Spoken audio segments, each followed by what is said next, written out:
मोहब्बतों में जो मिट मिट के शाहकार हुआ, वो शख्स कितना जमाने में यादगार हुआ। नमस्कार, मैं हूं राजीव और आप देख रहे हैं घूमता हुआ आईना। राहुल गांधी देश के एक कोने से लेकर दूसरे कोने तक होते हुए और अब विदेश तक में मोहब्बत की दुकान खोलते हुए आगे बढ़े जा रहे हैं और उनके साथ कांग्रेस भी आगे बढ़ रही है, लेकिन बीजेपी की हालत खस्ता हो रही है। दरअसल बीजेपी केवल विरोधियों से नहीं बल्कि अपनों की चुनौतियों से भी घिरती जा रही है। बीजेपी को न घर में चैन है और न ही बाहर में करार, और तो और उसे बचाव का कोई उपाय नहीं सूझ रहा, इसलिए असहाय महसूस कर रही है मोदी सरकार।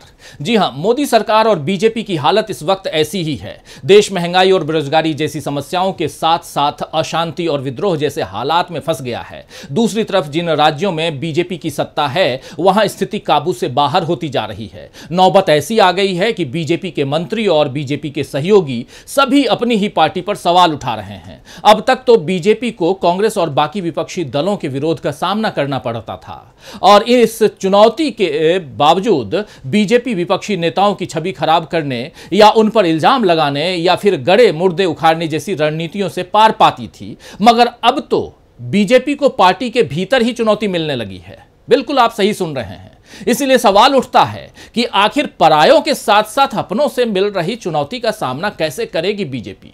खैर, यह देखने वाली बात होगी। अगर 2024 तक यही हालात रहे तो फिर बीजेपी के लिए सत्ता वापसी मुश्किल हो जाएगी, जबकि कांग्रेस विपक्षी दलों के साथ मिलकर अभी से यह तय करने में लगी है कि उसे 2024 में किस तरह बीजेपी को मात देनी है। कांग्रेस और बीजेपी की इस होड़ से खरगोश और कछुए की कहानी याद आ रही है।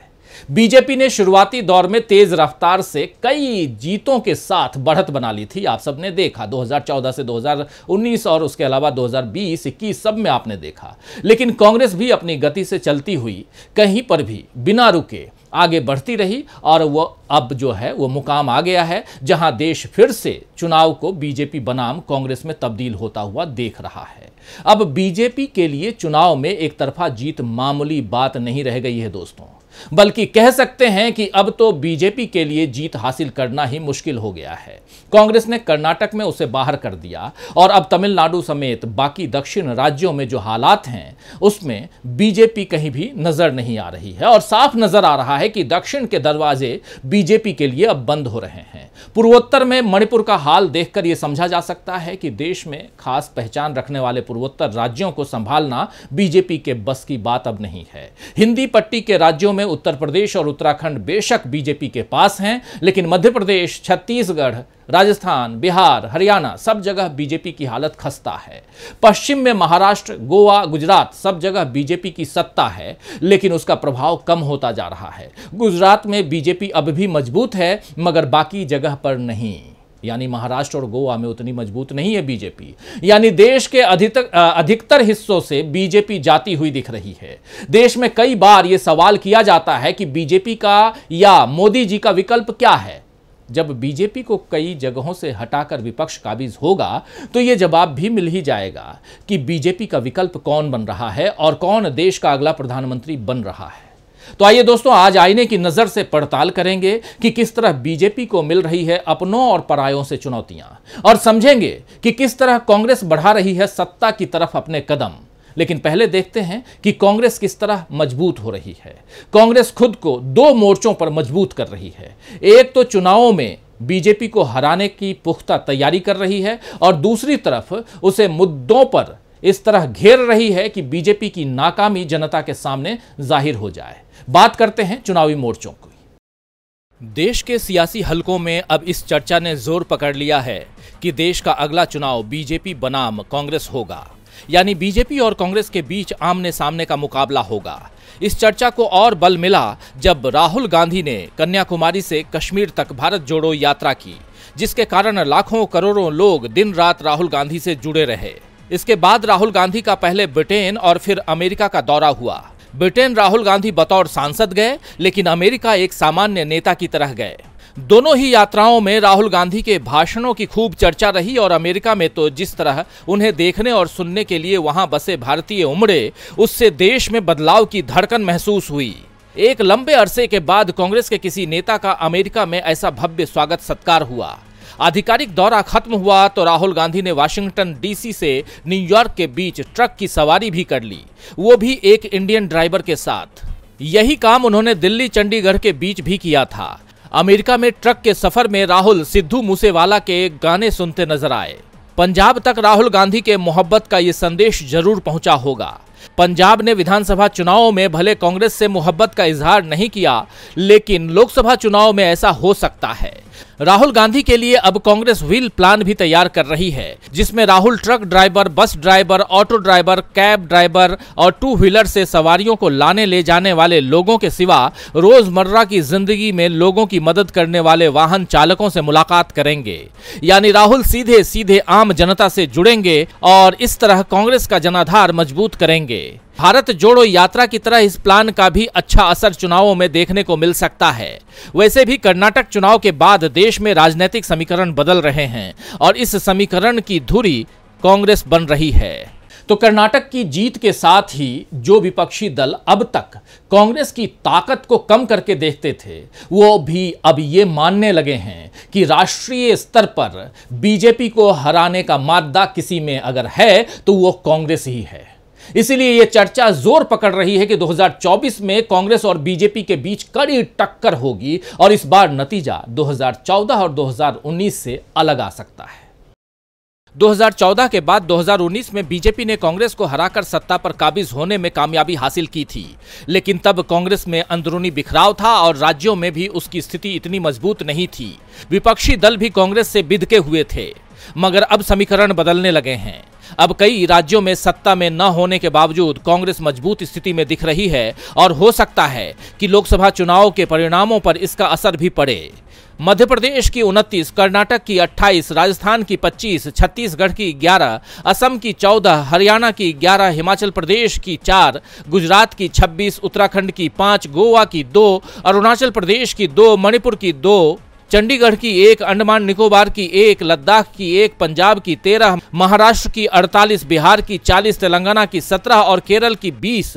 इस तरह लगभग 300 सीटों पर कांग्रेस का सीधा मुकाबला बीजेपी से होगा। पहले 200 सीटों पर आमने सामने का मुकाबला माना जा रहा था, लेकिन विधानसभा चुनावों में जीत से माहौल बदल सकता है।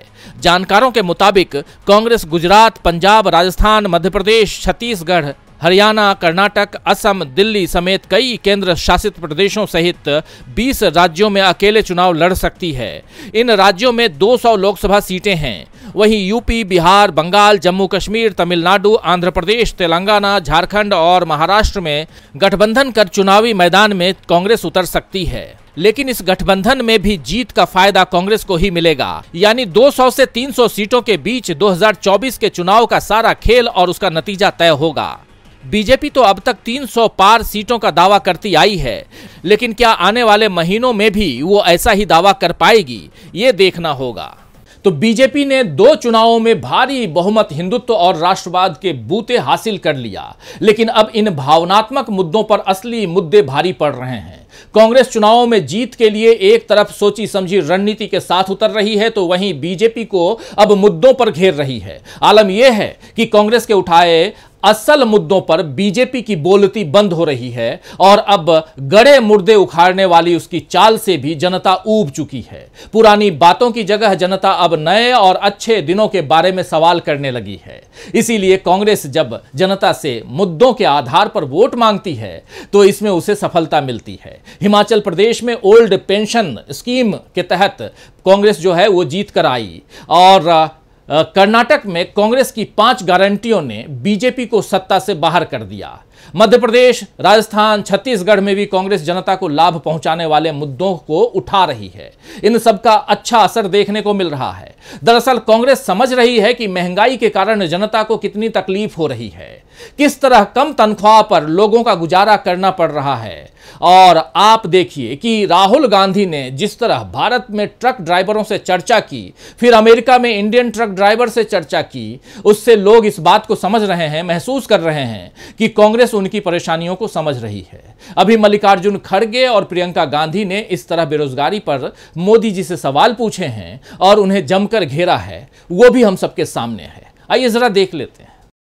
मोदी सरकार की निजीकरण की नीति के कारण देश के कई पीएसयू बंद हो गए और लाखों लोगों का रोजगार चला गया, जिस पर मल्लिकार्जुन खड़गे ने ट्वीट करते हुए पूछा, लाखों सरकारी नौकरियां छीनकर पीएसयूज को बर्बाद करना किस टूल किट का हिस्सा है प्रधानमंत्री नरेंद्र मोदी जी? क्या मोदी सरकार ये नहीं मानती कि पीएसयूज देश की अर्थव्यवस्था का एक महत्वपूर्ण अंग है? क्यों मोदी सरकार ने सिर्फ 7 पीएसयूज से 3,84,000 नौकरियां छीनी?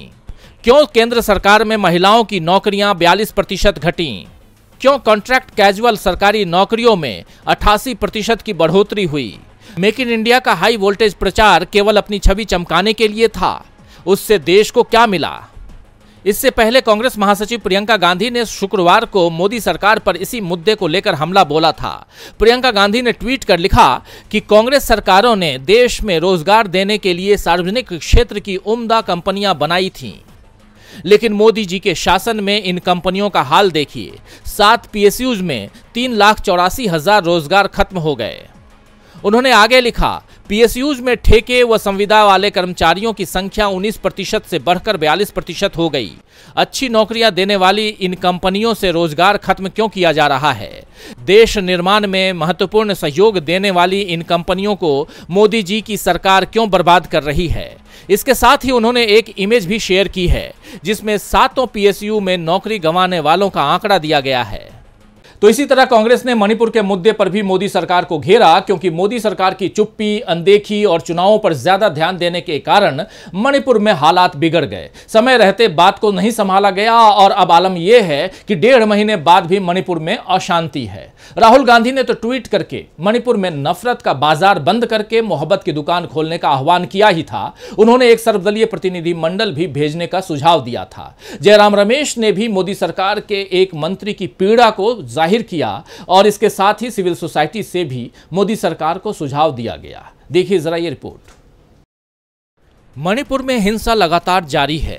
100 से ज्यादा लोगों की मौत, 50,000 से ज्यादा विस्थापित, लोगों के घर जलाए गए, दुकानें जलाई गईं, चर्च जलाए गए। गुरुवार की रात इम्फाल के कुंगबा में केंद्रीय मंत्री आर.के. रंजन सिंह के घर को आग लगा दी गई। इस घटना पर आर.के. रंजन सिंह ने कहा कि मैं स्तब्ध हूं। मणिपुर में कानून व्यवस्था की स्थिति पूरी तरह विफल हो गई है। वहीं जयराम रमेश ने उनके वीडियो को शेयर करते हुए ट्वीट किया, यहां मणिपुर के एक केंद्रीय मंत्री अपने राज्य की मौजूदा स्थिति पर विलाप कर रहे हैं। मणिपुर जल रहा है, लेकिन प्रधानमंत्री अभी भी चुप हैं। वो अपनी अमेरिका यात्रा की तैयारियों में व्यस्त हैं। हाल ही में देश के कई राज्यों में 550 सामाजिक संगठनों और सामाजिक कार्यकर्ताओं ने एक साझा बयान जारी कर कहा है, प्रधानमंत्री मणिपुर में चल रही हिंसा पर अपनी चुप्पी तोड़ें। इन लोगों ने आरोप लगाया है कि केंद्र और राज्य की भाजपा सरकारों द्वारा निभाई गई विभाजनकारी राजनीति के कारण आज मणिपुर का बहुत बड़ा हिस्सा जल रहा है। तो मणिपुर में हालात बीजेपी के नियंत्रण में नहीं हैं, ये साफ नजर आ रहा है। और इधर हरियाणा, महाराष्ट्र, तमिलनाडु जैसे राज्यों में गठबंधन पर भी बीजेपी की पकड़ कमजोर हो रही है। हरियाणा में जेजेपी के सरकार से अलग होने की चर्चा है, तो महाराष्ट्र में शिंदे गुट पर भरोसा करने की बीजेपी भरोसा नहीं दिखा पा रही है। तमिलनाडु में सत्तारूढ़ डीएमके के साथ विपक्षी दल एआईएडीएमके के साथ भी बीजेपी की तनातनी चल रही है। यानी देश में शासन प्रशासन से लेकर राजनीति के मैदान तक हर तरीके से बीजेपी की पकड़ कमजोर पड़ती दिख रही है और ऐसे में 2024 में सत्ता पर बीजेपी की पकड़ बना पाना मुश्किल दिख रहा है, यह साफ नजर आ रहा है। खैर, शायर इब्राहिम अश्क ने ठीक ही फरमाया है कि खुद अपने आप से लेना था इंतकाम मुझे, खुद अपने आप से लेना था इंतकाम मुझे, मैं अपने हाथ के पत्थर से संसार हुआ।